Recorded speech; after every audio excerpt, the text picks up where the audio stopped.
Special task force का गठन किया जाएगा। राजधानी रायपुर से ये बड़ी खबर है। पीएचक्यू ने सभी एसपी को इसके लिए पत्र जारी किया है। बांग्लादेशी घुसपैठियों पर सख्त कार्रवाई होगी, बिना वैध दस्तावेजों के रहने वालों पर भी कार्रवाई होगी। आपको बता रहे कि छत्तीसगढ़ में अनाधिकृत व्यक्तियों की पहचान की जाएगी। तो देखिए, स्पेशल टास्क फोर्स का गठन यहाँ पर किया गया है सभी जिलों के लिए। पीएचक्यू ने बाकायदा सभी एसपी को इसके लिए पत्र जारी किया है और बांग्लादेशी घुसपैठियों पर सख्त कार्रवाई होगी, बिना अवैध दस्तावेजों के रहने वालों पर कार्रवाई होगी। सौरभ परिहार हमारे सहयोगी हमारे साथ फोनलाइन पर जुड़ चुके हैं। सौरभ, एक स्पेशल टास्क फोर्स का गठन किया गया, बताइए किस तरीके से ये टीम काम करेगी आगे?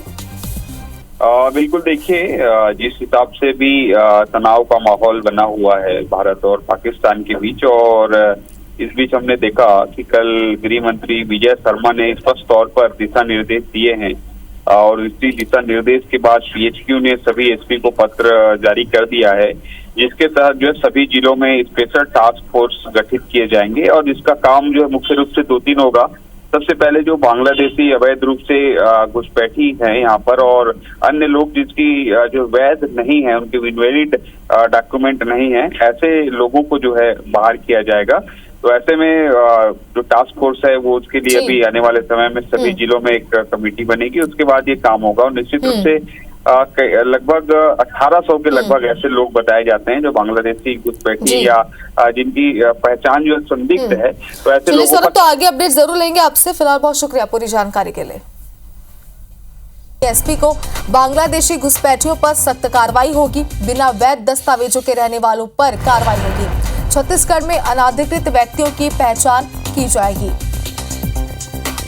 तो सभी जिलों में स्पेशल टास्क फोर्स का गठन कर दिया गया है। पीएचक्यू ने सभी एसपी को पत्र इसके लिए जारी कर दिए हैं। और ज्यादा जानकारी के लिए हमारे सहयोगी सौरभ सिंह परिहार हमारे साथ लाइव जुड़ चुके हैं। सौरभ, एक टास्क फोर्स का गठन यहाँ पर कर दिया गया है, आगे की क्या पूरी प्रक्रिया रहने वाली है?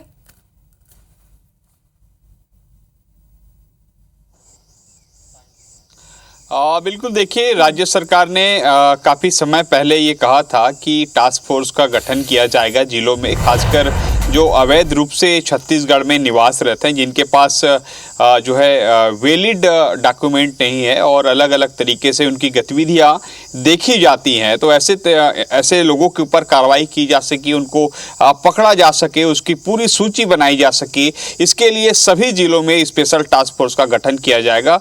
ये जो है इसके संबंध में पीएचक्यू ने सभी एसपी को भी पत्र जारी कर दिया है। और जैसे अभी आपको मालूम ही है कि भारत और पाकिस्तान के बीच तनाव देखने को मिल रहा है, ऐसे में बांग्लादेशी घुसपैठियों पर भी कार्रवाई की जा सके, इसको लेकर आपको याद होगा कि पिछले दिनों जब पश्चिम बंगाल में लगातार हिंसा की खबरें आ रही थी, तो उस दौर में भी ये पूरे देश भर में जो है दिशा निर्देश दिए गए थे केंद्र सरकार की ओर से, और अलग अलग कानून भी संसद में पास किए गए हैं कि किस तरीके से इस पर कार्रवाई की जा सकती है। लेकिन छत्तीसगढ़ में चूंकि एक ऐसा समय आया, आपको याद होगा कि 2018 से 23 के समय में कांग्रेस की सरकार में तत्कालीन विपक्ष और यही नेता जो आज जो है तमाम पदों पर बैठे हुए लगातार आरोप लगाते थे कि छत्तीसगढ़ में अवैध बांग्लादेशी घुसे हुए हैं, उनके पास कोई डॉक्यूमेंट नहीं है और छत्तीसगढ़ में कांग्रेस सरकार का संरक्षण है, इस तरीके की बात कहते थे। लेकिन आज इनकी सरकार आ गई है, तो ये ऐसे लोगों के ऊपर कार्रवाई करने के लिए चिन्हित किया जा सके, इनके पूरे जो है रिकॉर्ड देखा जा सके, इसलिए स्पेशल टास्क फोर्स का गठन किया गया। दूसरा ये भी देखा जाता है कि जब याद होगा आपको कि पिछले दिनों जब छापेमारी हुई थी लगातार दुर्ग में, बड़े बड़े शहरों में, दुर्ग में, भिलाई में, अंबिकापुर में, रायगढ़ में, कोरबा में, अलग अलग जगहों पर, तब ये बात सामने आई थी कि और ये लोग जो है कहीं भाग भी गए थे। जब इसका कॉल लोकेशन देखा गया, ट्रेस किया गया, तब ये जो है छत्तीसगढ़ से बाहर चले गए थे। तो कुल मिलाकर ये है कि छत्तीसगढ़ में अभी भी तो अवैध बांग्लादेशी रह ही रहे, और जैसे हमने पिछले दिनों देखा कि रायगढ़ में 2 लोग भी पकड़े गए थे जब बाहर भेजे जाने की बात आई, पाकिस्तानी वाली बात जब बात सामने आई थी, इसी तरीके से बांग्लादेशी भी पकड़े गए। तो कुल मिलाकर ये है कि सरकार सख्त है जो छत्तीसगढ़ में अवैध रूप से रह रहे हैं, जिनके पास कोई डॉक्यूमेंट नहीं है। तो ऐसे में टास्क फोर्स का गठन किया गया, और निश्चित रूप से टास्क फोर्स का गठन किया गया तो एक इसकी लिमिटेशन भी है, एक अवधि भी है